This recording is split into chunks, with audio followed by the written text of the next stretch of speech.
Hey everyone, welcome back to Nurni's Kitchen. If you've never tried milk halva before, you're in for something special. This rich, creamy dessert has Turkish roots, but you'll also find similar versions across places like Iran and India. It's comforting, indulgent, and honestly a little addictive.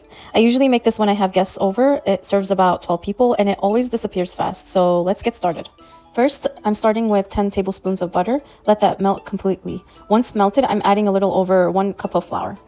Now mix continuously until you start to smell a slightly nutty aroma. This step is key. It gives the halva its depth of flavor. Be patient here and don't rush it. Next, I'm adding the milk. It doesn't need to be heated beforehand, which makes this recipe even easier.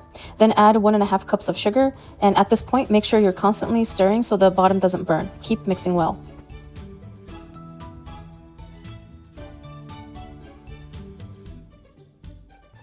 You'll notice the mixture starting to thicken and come to a boil. That's exactly what we want. Once it reaches that point, turn off the heat.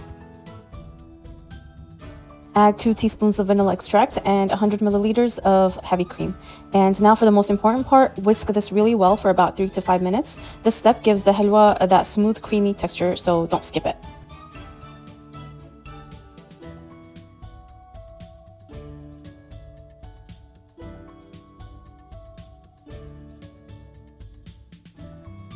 Lightly oil the pan you'll be using, then pour in the halva mixture. Place it in the preheated broil oven. Keep a close eye on it. This part happens quickly and you don't want to burn it. You're looking for a beautifully golden top.